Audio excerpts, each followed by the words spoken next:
Krishna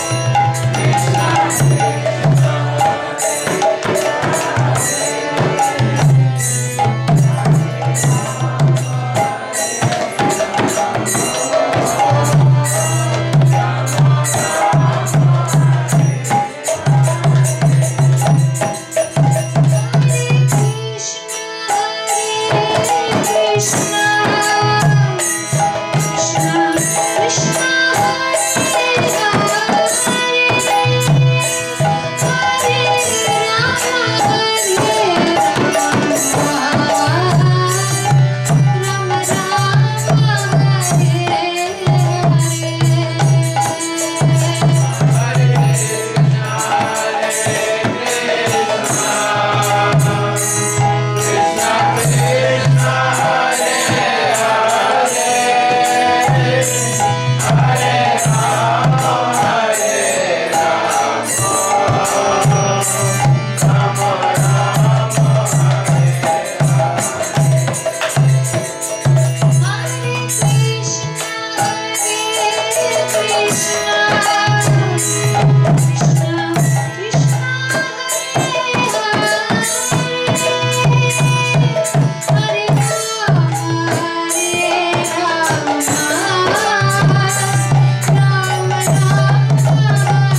I don't want to break the harmonium.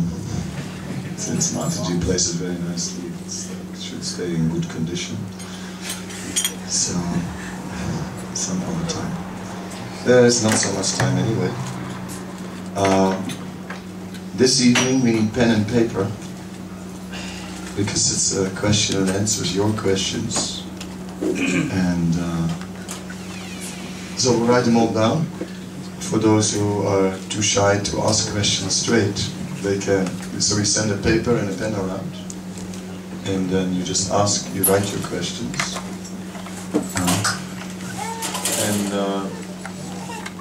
Meanwhile, if anyone has a live question, raise your hand. That is also, I don't need that. I just need pen and paper.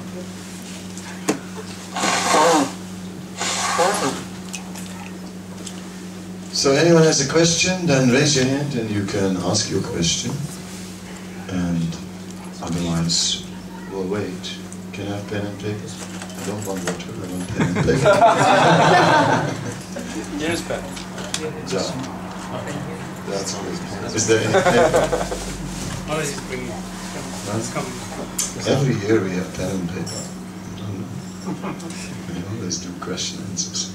So anyway, since there's no paper, someone asks a question. Go ahead. While we're writing, just tell us a bit more about the glories of reading. Can I tell you more about the glories of reading? Yeah. We're speaking about the words of Krishna. Yeah, just hand it around. Please write your questions, but not just thoughtless questions. Think for a moment. Write something real, something that has some meaning to you. If you ask me, you know, some question that is just for the sake of asking a question, what's the point? Ask something that has meaning. That would be nice. So, reading, yes, we're speaking about reading the words of Krishna. Reading Bhagavad Gita, reading Srimad Bhagavatam, those are the words of Krishna. So naturally, every word of Krishna is very potent. It is said, even if you put the Bhagavad Gita in your house and you never read it at all, even then you get purified. What to speak if you actually read it? So, to regularly stay in touch with the words of Krishna is a great blessing, and that is what is needed. Okay. Many pens, many papers, many questions. Who has already a question written down? Okay, I'll give it to you. Yes, yes. I just want to ask that why we are born in this world? Why are we born in this world? At first we come into this world because we want to be independent from Krishna. We don't want to be servant, we want to be master. So this is the world where those jivas, those living entities, who have a desire to lord it over the material nature, who want to be lord and master, can appear. So this is what's happening. Everyone is trying to be master. No one wants to be servant. And this we experience. Then we get caught up in a network of karma, of action and reaction, and that will force us to take birth again and again. And if we do sinful actions, we get a bad birth. If we do pious actions, we get a good birth, like that. Okay. So like our first birth in this world was because of we wanted to be masters. So yes. Yes. Yeah, and then it went on and on and on and on for a long time. And then one who is again getting into the mood of servant, real servant. Yes, everyone has to be servant. You can't escape it. At work, you have to say yes, boss. Boss, very nice, boss. Thank you so much, boss. You have to serve, whether you want it or not. But that is not real servant. To be servant fully, that is a different thing. You know, there was a man in the company where he worked. He was on the lowest level. He was what you call in India a peon, you know. or a gopher, you know, someone who you send to get the coffee, or you know, you call him then, you know, take this paper to office number so and so, you know, and Jones. Yeah, there's different names for these kind of people in India and outside of India.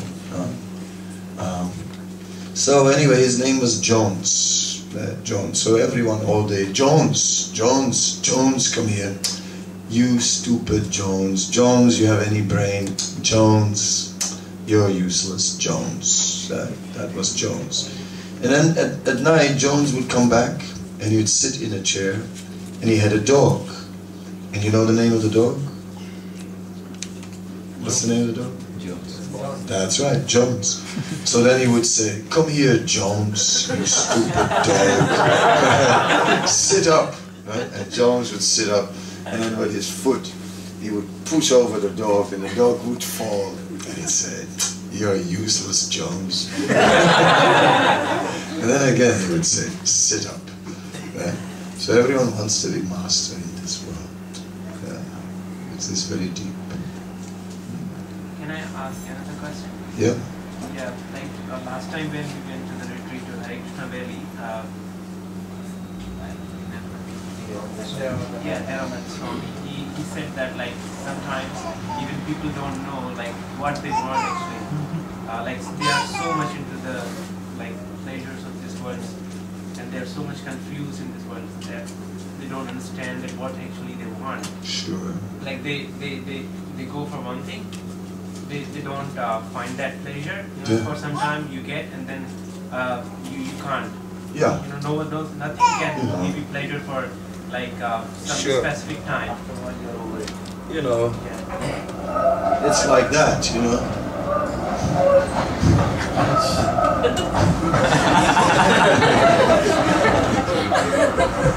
You're also talking with a phone in your hand, you know.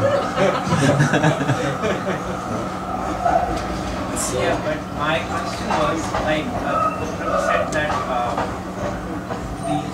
the name of the Lord Krishna that you chant, you get a like spiritual happiness of that name. Yeah. But my question is like, is it possible like for me, like when I chant the name, you know, for some time I just get the happiness, and then after some time it's like the same thing that, you know, the worldly thing that gives you happiness for some time, and then after some time then you keep on like it feels like a boring. Why is it so? You know, like I mean, actually there's a cartoon, right? And you see these people on the airport, and they're calling out apple, apple, apple, and they're all jumping around, you know, and there's some Hare Krishna standing next to it and saying, it's a cult. It's a cult. It's the apple people. It's a cult. So people are chanting apple, apple, apple, right? Apple computer.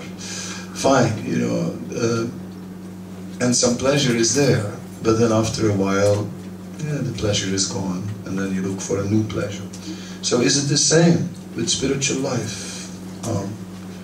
Some people who take it materially, they seem to think like that. They come, they chant for some time, they go away.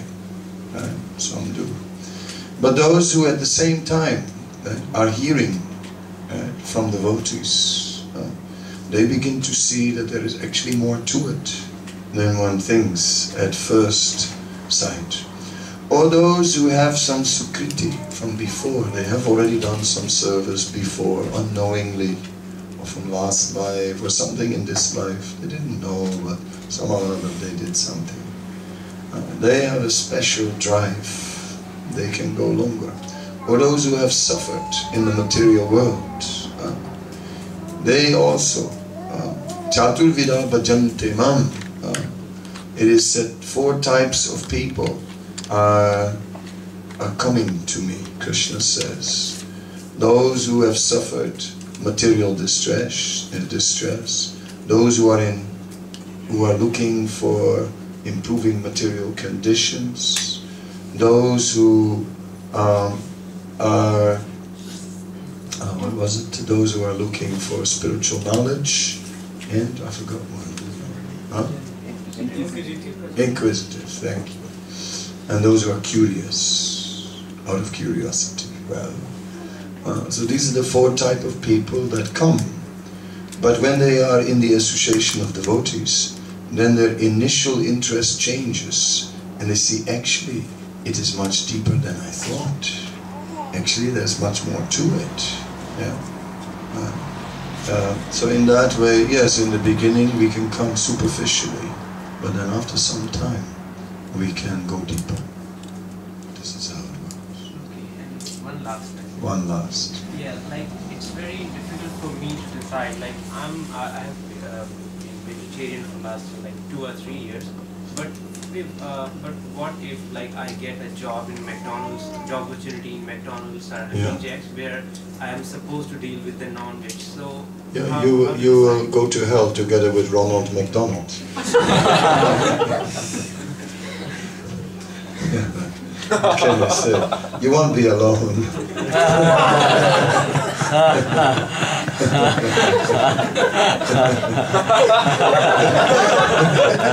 If that makes you feel better. But personally, I would decline the offer. If I get a job offer in McDonald's, I'd say thank you so much. Very kind of you to offer, but no thank you. I'll find another job. So yes, there are certain jobs that are untouchable, you know, like that. One should not take such occupations. You know, there is a story about the sage. He saw different personalities. He saw a prince, and he said, live, don't die. He saw a brahmachari. He said, you live, you die now. Don't live, die, he said to the brahmachari. To the self-realized sage, he said, live or die. To the butcher, he said, don't live, don't die.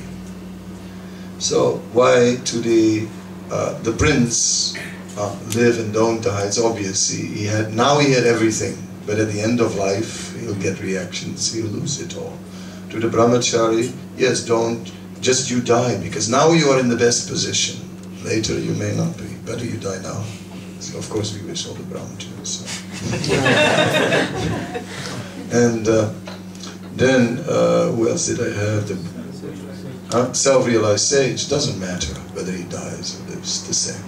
But the butcher, better he doesn't live and better he doesn't die, because whatever he does in his life now is the cause of great suffering. And whatever he does, and whatever he gets in the next life will be bad. So to a butcher, don't live, don't die.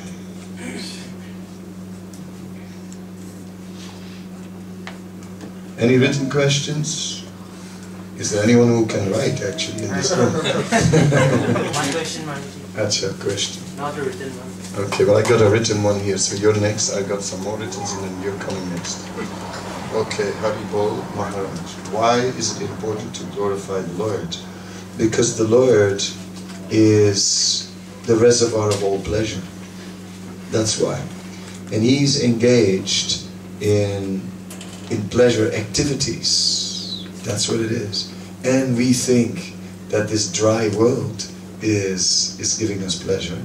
But the truth of the matter is that here it doesn't work.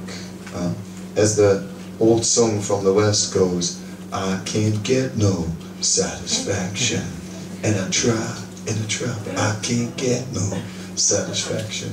You may have heard the song even in India. And if you haven't heard it, I think you know the song anyway. Right? Because how to get satisfaction? It is very difficult. Yeah, I think now the papers start coming in huge quantities. And here's someone who is cheating by writing 3 questions in one. That is cheating. How is the soul born? The soul is never born. Ajayate mriyate vakadachin, Bhagavad Gita says, not born, neither dies. Can chanting help a smoking addict leave smoking? It depends, right, how you chant. Right? But why do you worry about that? Right? Chanting is meant to give you great happiness, and then one day you'll realize, why am I doing this filthy thing of puffing away at some stupid cigarette that costs so much money? So it's by desire that we'll give it up. So when our desire changes, then we'll give it up. So don't worry. Chant. It's a higher taste than smoking will disappear. Okay, questions? Window. I've written now. Now I won't read it anymore. Yeah, just wanted to ask how you came in touch with ISKCON. How and when, and what's your story? How you became a devotee? That takes 3 hours.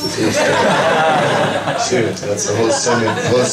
It's like a whole seminar. In short. 3 to 4 hours. In short, basically, I saw the Hare Krishnas in my country in the street. I start the story in the middle and not at the beginning now. But I saw the Hare Krishnas in the street selling books. And I just could see, in those days, they would wear false hair.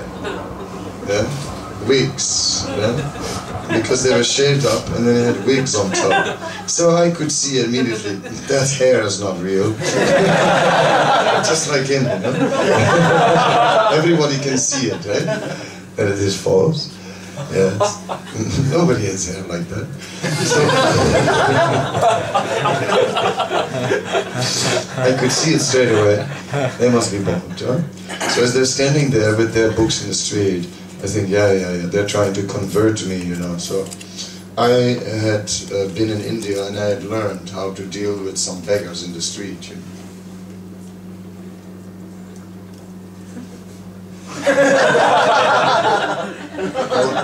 Don't make eye contact, cold face. So they never stopped me, they never sold me a book. So I got rid of the Hare Krishnas. And as a result I got a girlfriend. And the girlfriend had a dog. And the dog's name was Krishna. Then at night I was walking with that dog. And the dog wouldn't come back. So every night I would be calling out, Krishna! Very loud. And in this way I did Harinam Sankirtan.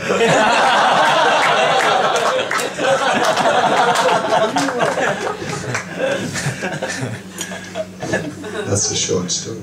Is that real? Yeah, that's real. I couldn't make it up.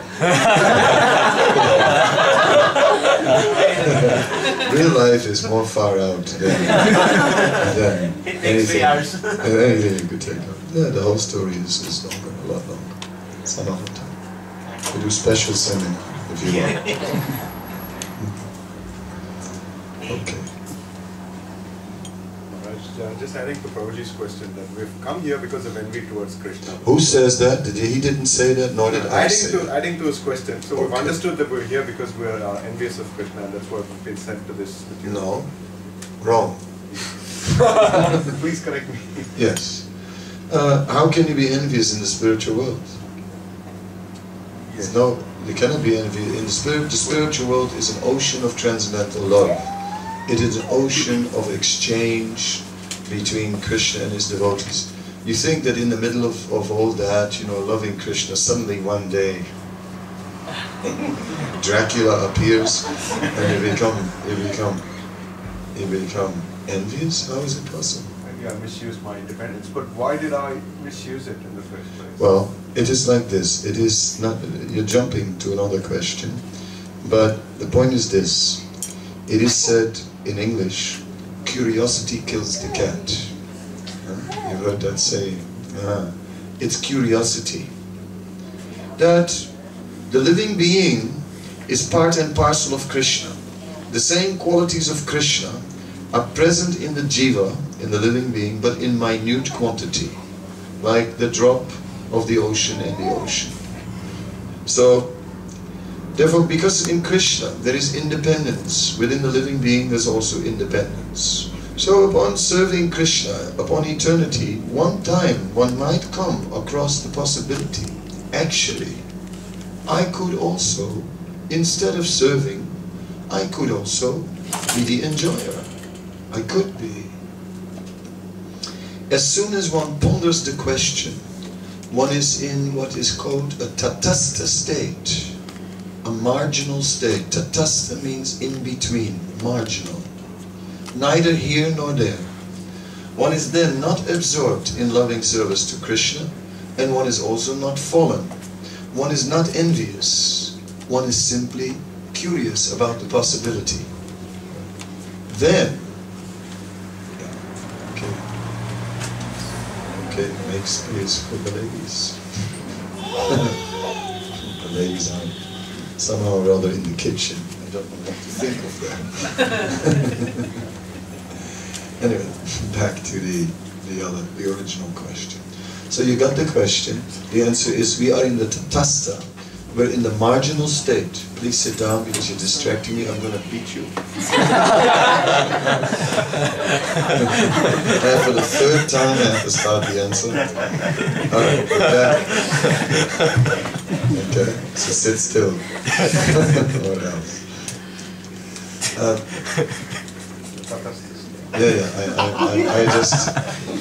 I am not lost, but my audience is lost. Yeah, that is the problem. So I have to start again.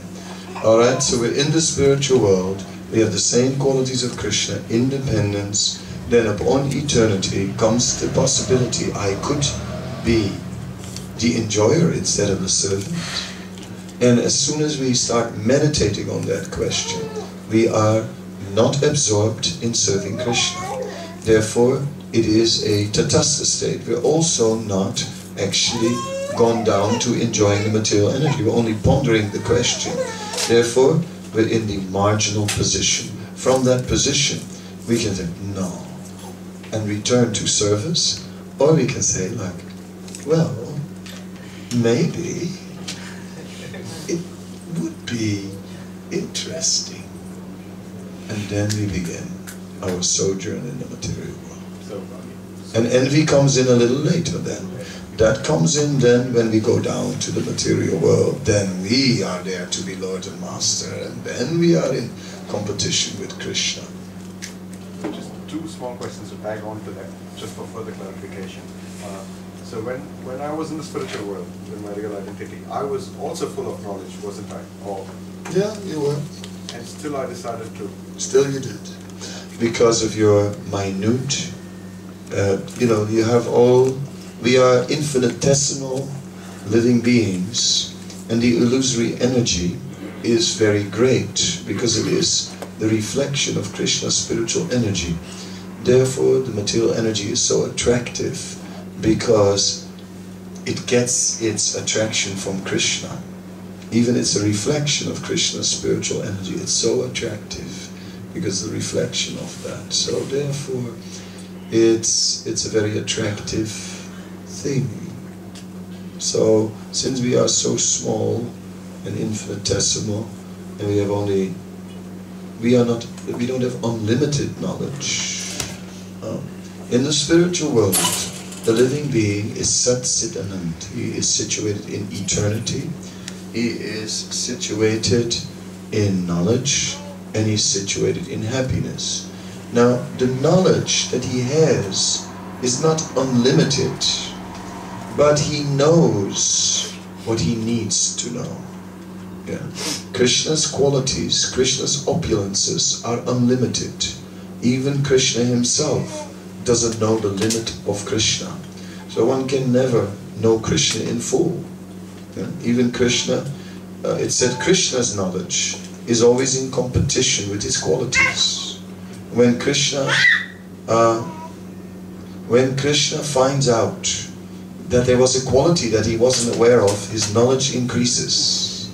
And then as his knowledge has caught up, he finds another quality. And again, his knowledge, and this is an eternal discovery, because his qualities are unlimited.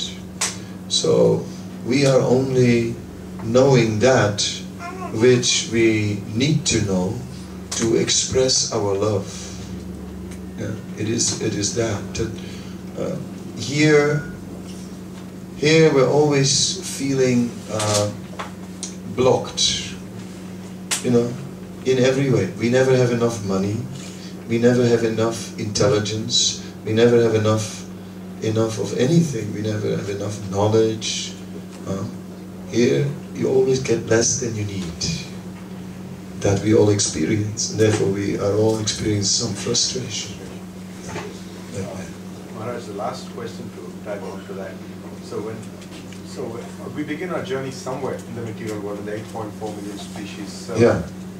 What is the factor that determines where we begin? Because We begin in the position of Lord Brahma. Now, I know if you start to get mathematical, then you wonder how is that possible. But it goes over a longer period of time, and there are unlimited universes. So it is said that every living being begins in the position of Brahma and then goes down. There are two types of Brahmas, those that go down and those that go up. And mathematically, yes, it's a little mind-blowing to my mathematical brain also. I share that with you. But I accept it anyway. So, what's the guarantee that once we go back to spiritual world, we won't fall back again? Because we will remember. And therefore, as soon as we again, as that thought comes up, we go, no. No, thank you. No, we say, no, thank you. Very good. No. Very good. Take. Nice. Nice offer. I must decline. So Maharaj, how can we remember it if we even can't remember our previous birth? Now, because now we are covered. But when we are liberated in the spiritual plane, then we can remember. We can remember everything. No more forgetfulness. Forgetfulness is here. What is my name? Kadamba Kanana Swami. That is material world. You can't even remember your own name. What day is today? What did I eat yesterday? Today, what date? Today. Date, quick, date. Don't remember. Yeah, we can't remember anything. In the spiritual world, we don't have that. That is material. Yes, gentlemen at the window. How do you identify good from evil? How do you? What? The tram was louder than you. Okay, let it pass. Yes,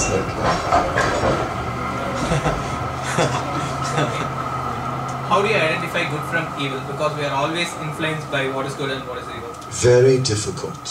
Very difficult.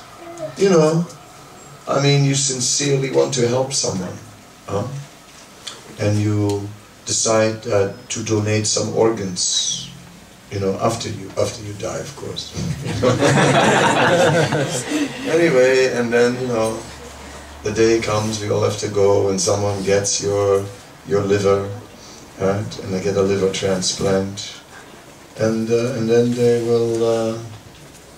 they will cheat someone in business, and you, even after your death, get the karma, because they used your liver to cheat. So it's so hard to do good. You think you're doing good, but it's so complicated to do good. So it's difficult to do good. It's also difficult to determine what is good and what is bad. Something looks extremely good, right? And then after a while you find out, well, it wasn't that good after all. How many marriages went that way? Or other things, you know, other things in this world. You look at things in this world, it looks good, but you don't know. I heard a story of a man who got a cell phone which exploded on him and killed him. Yeah? He must have really wanted this phone, you know. He really wanted the phone. And then, hello, yeah, and then maybe came back in this world. He cries at the memories. It's all right. It usually doesn't happen. Only very rarely.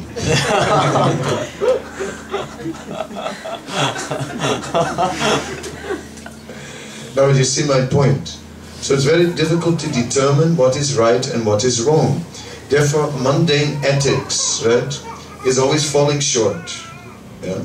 It is falling short. In general, we have an idea, it's good to give to the poor.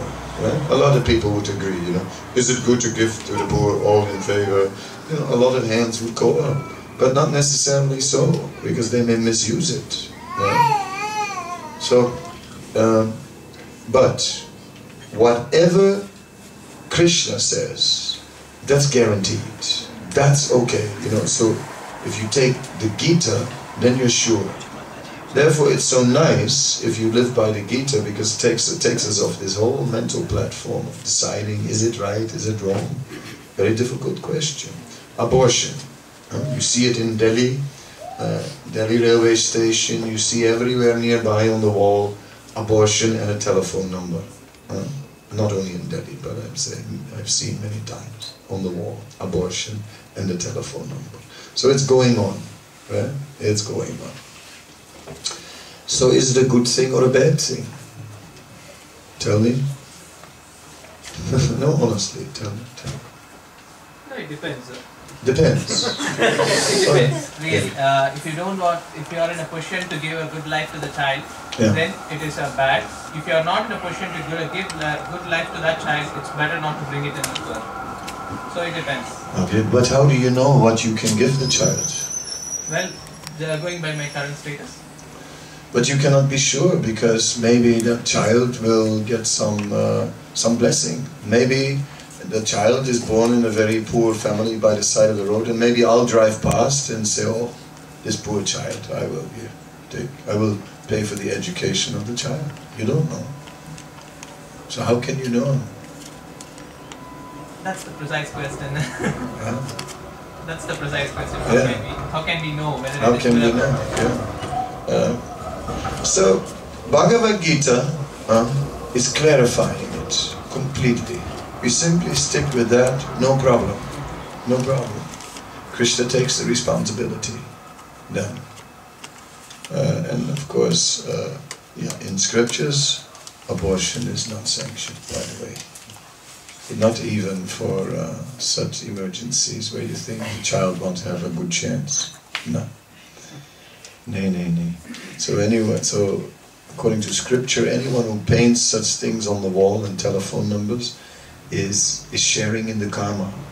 Whoever has the painter, the sign painter, is sharing in the karma. The person who uses the telephone takes the call. Yes, the receptionist. Yes, can we help you? Shares in the karma. Everyone who's connected to it shares in that karma. So we can't recommend, I'm sorry to say, under no condition can we accept it. Simple. Takes us off the mental platform. But scripture makes it clear. So scripture is the only authority. How to understand scripture? Next question. Logical. By one who has realized the scripture. You can, just like how to take a medical textbook. I used to live in Vrindavan in UP, right? And that was a long time ago, when in the rural areas the medical facility was very was sometimes worse than the disease. You know what I'm saying? You know what I'm talking about, right? I was in the Ramakrishna mission one time, hospital, and doctors were fighting over me. It's malaria, it's typhoid, it's malaria, it's typhoid. So fine, I thought it was malaria, so you have to buy your own medicine. So I was sending someone to buy the malaria medicine, and the typhoid doctor said, you will die, you will die, you will die. Thank you. I survived it, and I got out of that hospital somehow or other, I thought. So we used to have a book in our temple, which was called Where There Is No Doctor. A very good book, very popular. Everyone was reading it, me too. And then he was reading it, and you see, yes, I have that, yes, I have typhoid, yes, I have that, malaria also, yes, and I have a whooping cough also. And every page you would read, you would think, yes, I have this. I have these symptoms, oh, serious. Yes. Yeah. So that was a super interesting book. You can find on the internet, Where There Is No Doctor. Big book, a very nice book. Anyway, so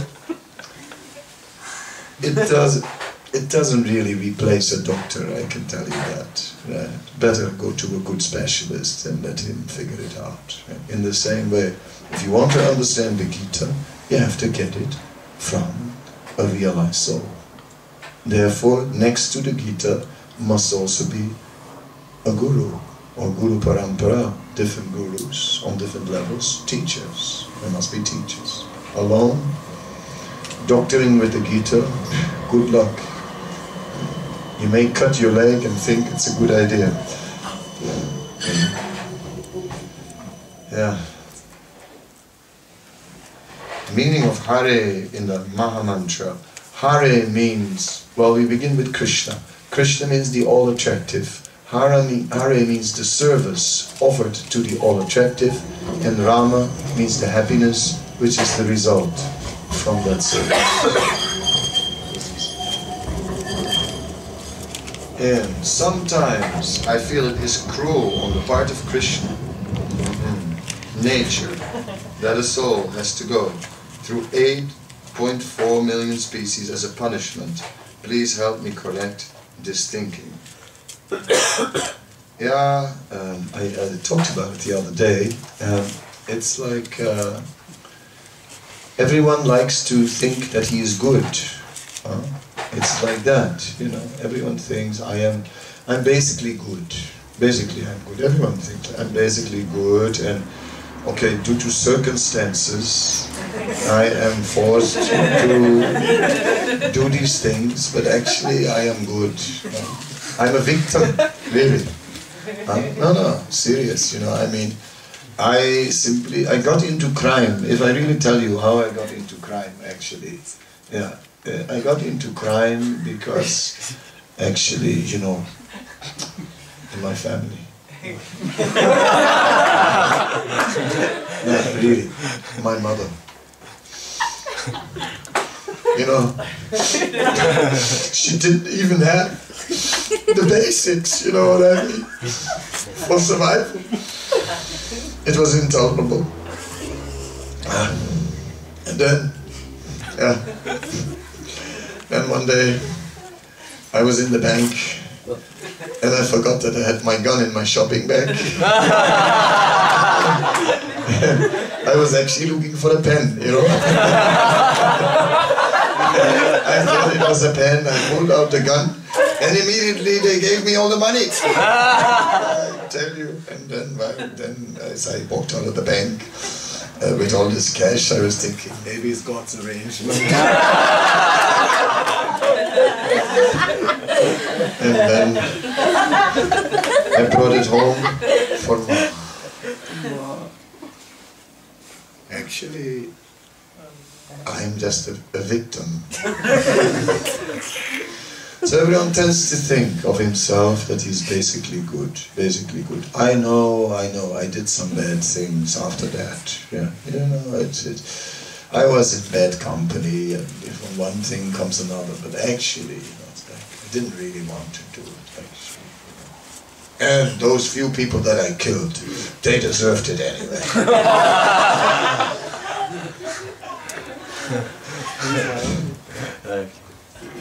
You see, it's like somehow or other, everyone thinks himself as good, and therefore, yeah, what to do. But we have to understand that actually we are maybe not good. So the beginning is that we must take responsibility for our actions. First we take responsibility for our actions and say, actually, I am a rascal. Actually, if I'm really honest. Yeah. You want to know some palmistry? Everyone likes some palmistry, can you see that?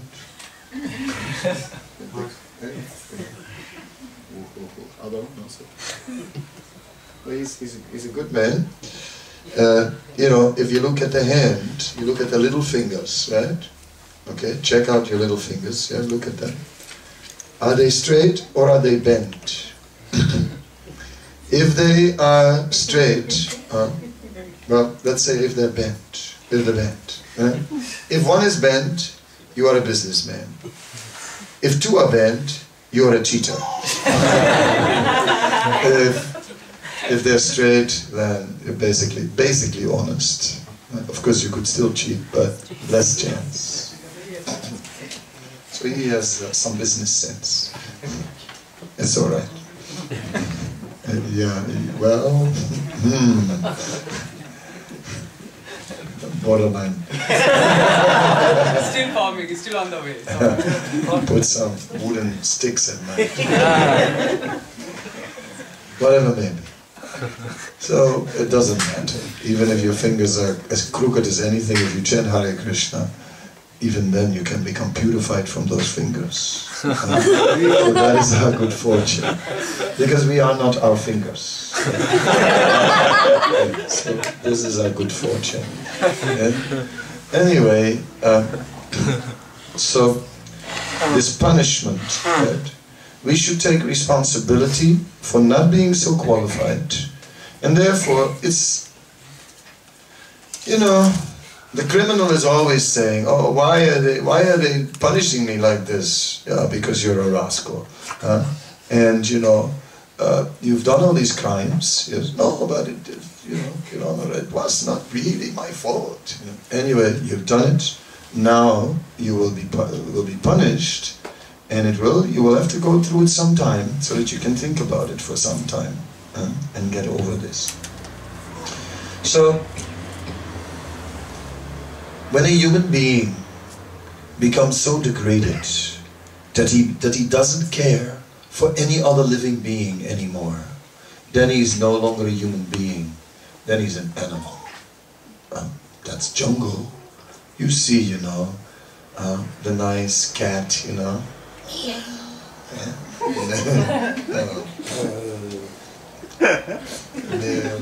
And then the monster is outside, you know. Mouse killed, ripped. You see it sometimes. Or you see these birds. They look so nice, beautiful colored birds, and then you see them down. I saw one kingfisher. It's not only airlines, but also a bird, actually. And I saw this kingfisher come down from the branch. I said, wow, what a beautiful bird. Next moment, it swallowed a mouse.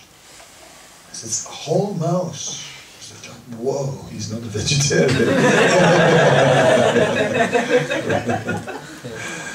So, if we are like that we are ready to swallow all living beings, yes, then the facility is given. Yes, yes, be it. Then go ahead, Krishna says. You want to taste blood? Yes, go ahead. In the year 2006, and that's 6 years ago, that was the last statistics I saw out of India, only 32% in India was still vegetarian.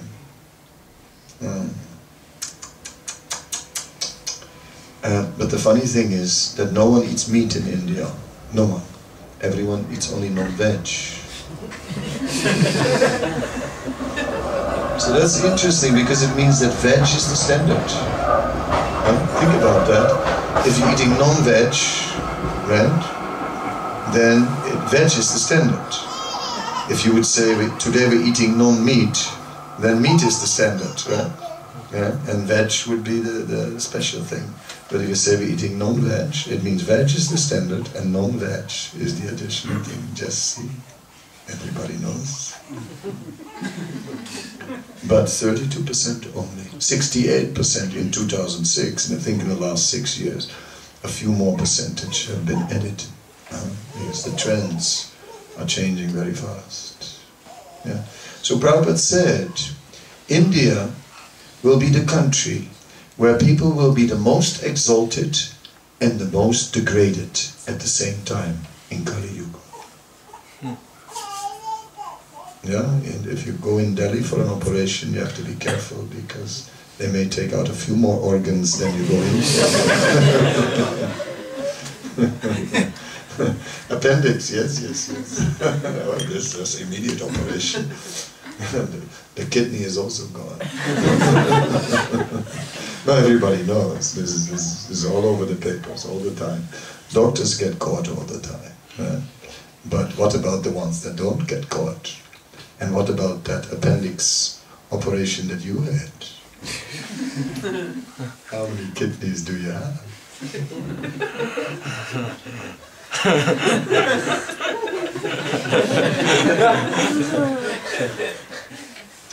So what about such a doctor? What's he gonna get? Well, you know, he took the oath of Hippocrates, you know, the oath to engage his occupation for the good of mankind as a doctor, and see what he did.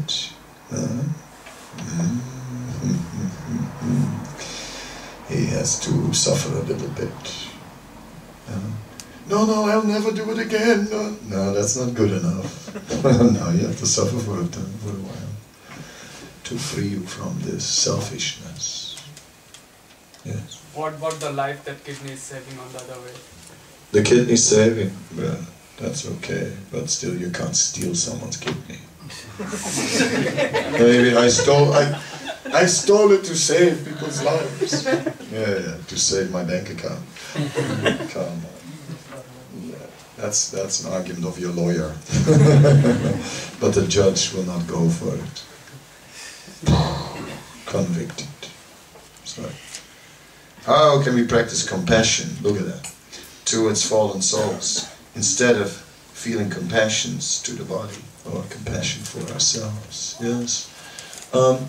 Compassion for, usually we feel compassion for ourselves, so we have to practice to give for others. It takes some time, this compassion thing. So in the beginning in spiritual life, we don't do so much for others' welfare. We do it for ourselves. We have suffered in the material world, and we take up spiritual life and we think about ourselves. And my spiritual life is a very, very nice spiritual life, and so on. It's our spiritual life. But gradually, we begin to do something for others. The more we begin to do for others, the more advancement we make, and the more we get a higher taste. In the beginning, in spiritual life, you may struggle that I know, Swamiji, I know it is the best, but somehow or other, I have no taste. Yes. Now sacrifice. Now sacrifice for the well-being of others. There was a sage, and he lived in a cave in the mountains. 20 years. After 20 years, the sage said, I can't do it anymore. I'm going down the mountain. The sage came down the mountain. Then, as he was halfway down the mountain, he saw a man who was with a thread. He was pulling a thread over a copper rod. He said, what are you doing? He said, I'm cutting this rod. He said, with a thread? He said, well, eventually it will be cut. He said, wow, this man has so much patience. He went back up the mountain. And 10 more years, he got strength from that. And he went back up the mountain. After 30 years in the cave, he could really not tolerate it any longer. He came down the mountain. This time, he saw at the edge of the village, he saw a dog, and this dog was dying, covered in flies, like, in India you can see such a thing, everyone has seen. So he's feeling like very, very sorry for this dog, actually. He felt some compassion, and he thought, okay, let me give this dog a little water. So he took with his lota, took some water, gave the dog some water. Then that dog changed its form and became a demigod and said, and now you have started your spiritual life. All these years you have only been concerned with your own spiritual advancement, and now finally you're doing something for the welfare of others. Now your spiritual life has begun. Now you can carry on. So it is like that. When we start to do things for the welfare of others, that's where it begins. That's where the real change comes. And otherwise, we are chanting and we are trying and still not changing very much. It's the welfare work for the benefit of others that will really change our heart. And real welfare work means not just you give them money, not just you give them some flood relief, some food relief. Real welfare work means you give them the best. Harinam Sankirtan. That's welfare work. I feel I suffer from depression. Can we please talk about it and some solution? Yeah, well, you know, it's good to be depressed about material life, but one should be very optimistic about spiritual life. So if we are depressed, we are one-sided. We are one-sided. Because in spiritual life, one is always optimistic, because no one loses. No? In spiritual life, there are no losers. No one. Anyone who comes to the temple is getting benefit. Yeah? There's no one. It's not some are always the lucky ones and I am always missing out. No. In spiritual life, no one misses out. Everyone makes advancement, everyone gets blessings, for everyone there's improvement. So when we are depressed, it means we're thinking about material life. And I agree with you, there are many reasons to get depressed about material life. I would be depressed also about material life. Is this all there is? Is this all there is? Not really. Is this all there is? Is this all there is? What's the point of this? That's material life.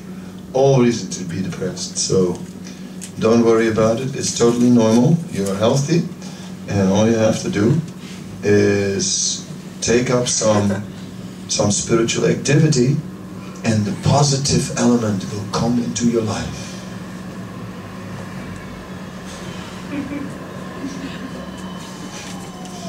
Okay, can you look miserable for a moment? Look miserable.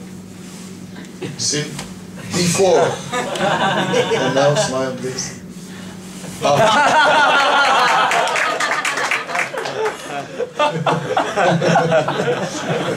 Thank you very much.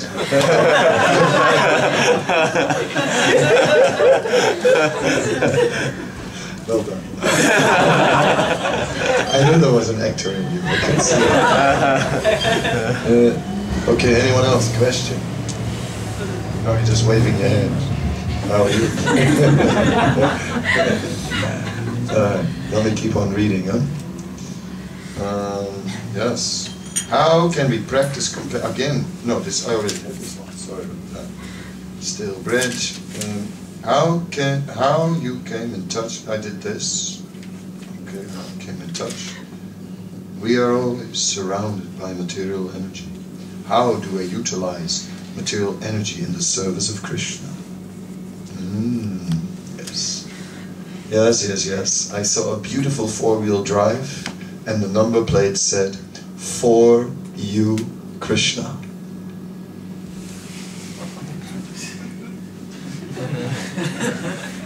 Is it as simple as that?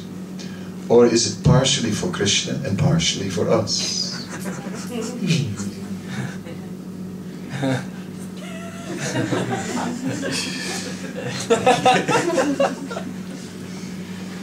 So yeah, the material energy is always dangerous.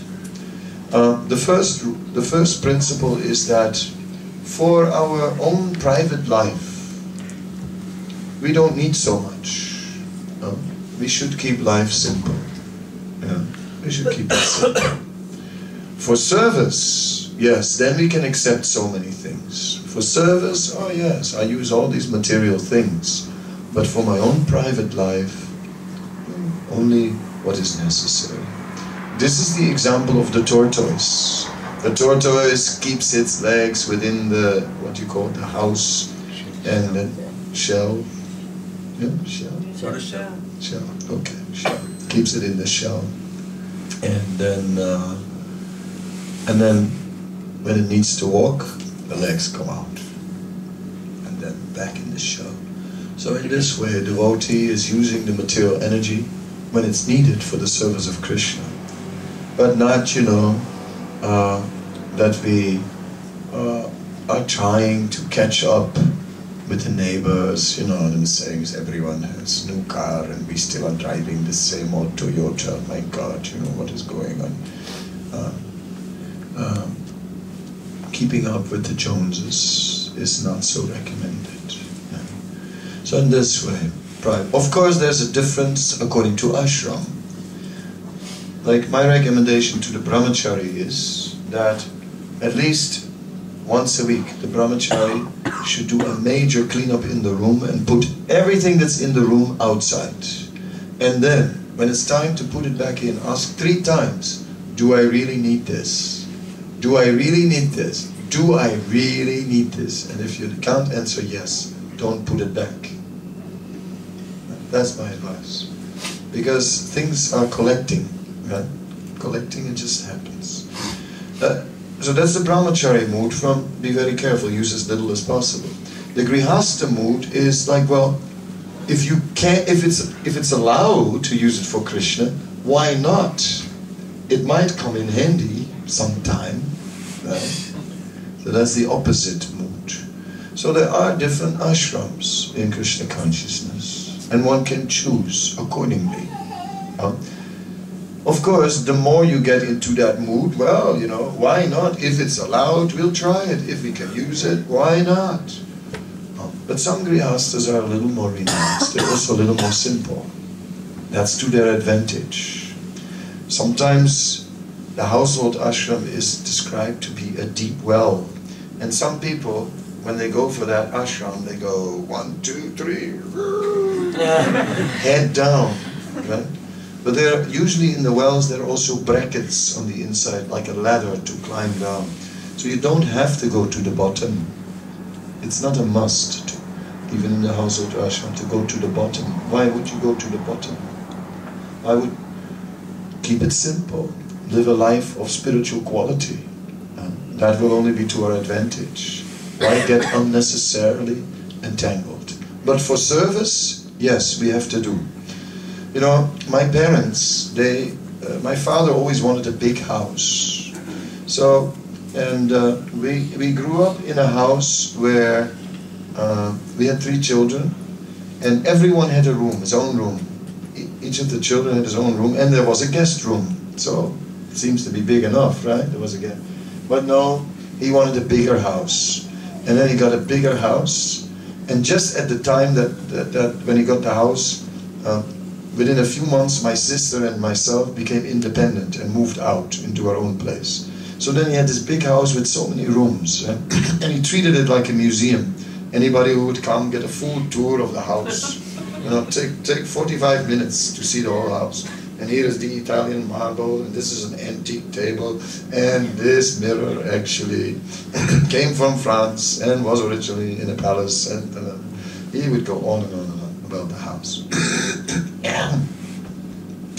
So, and then when we moved out of the house, then didn't know what to do with all the rooms. So he had a study room, he had a dressing room, and even the dog had his own room. Crazy. Anyway, so when I became a devotee, or even before, when I left home, I swore I'll never have my own house. Never. I don't want to have anything to do with it, like a big house and decorating and all these things. No, not have it. And even at one stage I was married, I told my former wife, I said, we're going to live if you marry me, we're going to live very simple. And I tested her. I made her travel with me overland to India. Overland, from Europe, a very long journey. And I told her, you can bring whatever you want, but you have to carry it yourself.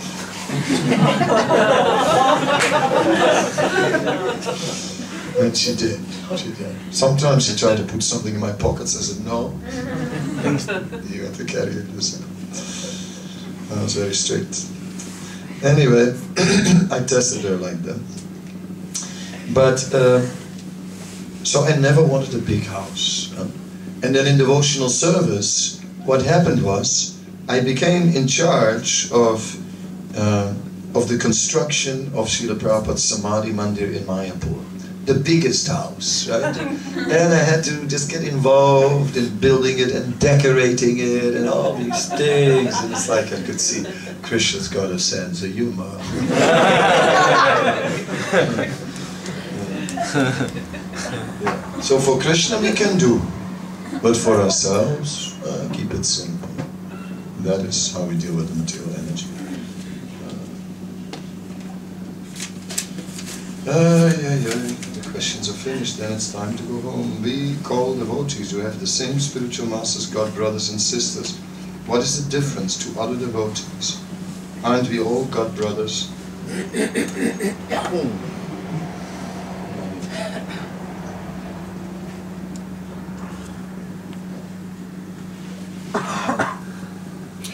In the bigger sense, yes, we are all God brothers. One sec, this thing has gone down.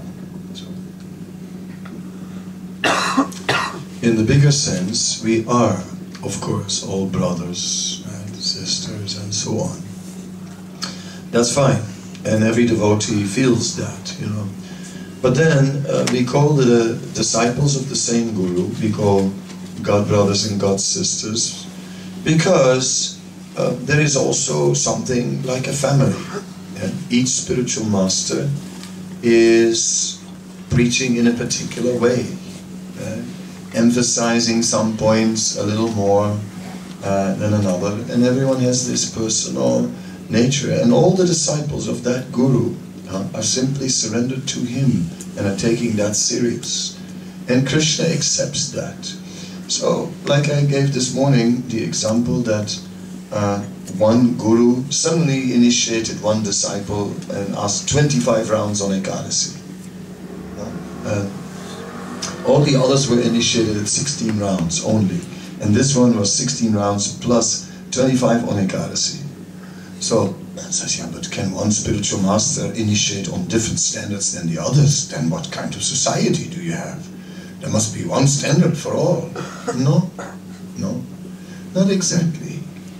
There is some license for the teacher to make some adjustment in the not in principles, but you know, if he feels no, it will be good to chant a little extra on the Ekadasis, then you have to do, and so on. So, therefore, amongst God brothers, there is that special focus to hear from this spiritual master, to please this spiritual master. So it creates a family. So, but then there's the greater family of all the devotees that is also there. Scribble, scribble, scribble on the wall. I can't read you at all. What is the best way to study Bhagavad Gita? Thematic, overview. There is, every way is the best way. Every way is the best way. One can study the Gita verse by verse. The best way to study the Gita is by reading the Gita and immediately applying what we have read into our life. That is the best way. And otherwise, it is all good. Of course, to get an overview of the Gita is nice. You get an idea of what the message of the total book is. But if you take only one sloka of the Gita very seriously, that could be enough. It could be enough to change your whole life. So the essence is about reading the Gita is, what are you doing with it? And that is the best way to read the Gita, when we really take it to heart.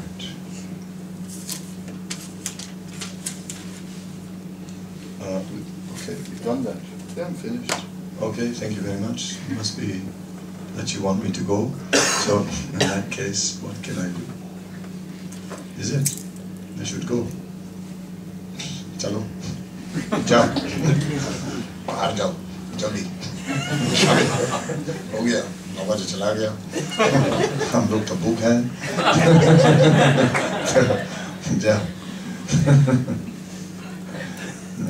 I don't know, I'm just joking. No more questions? What's going on? What happened? You fell asleep? I've sort of got a question. Thank you. You get the first and the last. I was having association with the devotees. In some ways they're really inspiring and things are going well, but then sometimes something negative comes down, it's a real big come down. Then they're really purifying. Because then, when the devotees are difficult to tolerate, then they help us to develop to become more tolerant than a tree, more humble than a blade of grass. So when the devotees are mistreating me, good for me. I don't necessarily mean me, but like they might say something negative about other devotees or something like that. If they start criticizing other devotees, then just walk away. You see me and you don't. Kind of thing. Okay, No need to hear, try not to hear criticism of devotees. But sometimes they mightn't be as strong in the service, or you're a fanatic, if you're preaching something you've heard in a class and you say that, and they say, they might necessarily be criticising, but there's sort of, you know what I mean? It's hard sometimes to find someone all the time that's going to be... No worries, mate. No worries. Just having some experience with this sometimes. No, me too. Me too. I also get criticised for so many things, but I don't worry about that. Whenever devotees are giving me pleasure, oh, that's very nice. Whenever there's things happening that are not so pleasurable, then I can develop my tolerance. But I will continue to appreciate the devotees. And I'm practicing to get to that stage, that I will only see good in the devotees, that there will be adosha darshi. The only problem is I have to find fault in my disciples. And then, I have to get, that's my duty. It's a bad service to be a spiritual master because you gotta find fault in them.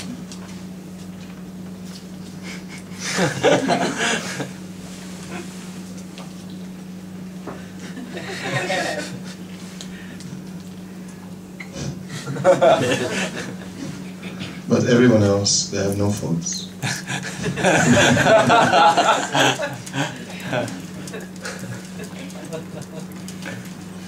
Adosha Darshi, there must be one who is Adosha Darshi. He cannot see any faults in anyone. I'm trying to practice. Durlabha is so wonderful. In practice.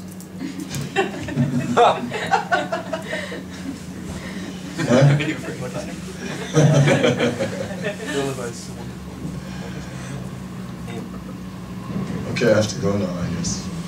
Huh? Looks like it. No more questions, then I must go. Okay. Thank you very much then. I'll see you tomorrow for Bhagavatam class. If some of you are very new and don't know the temple so much, then I would like to cordially invite you, especially on the weekends. There's a lot going on, so it's nice to come in the mornings. Come at 7 o'clock is a good time. So have a little dinner now, and then at 7 o'clock you can be back in the temple, and so many amazing things will happen. You won't forget it, and you'll come back for sure. So thank you very much. Nice meeting you all. Hope it was alright. Shiva. His Holiness Kadamba Kanana Swami.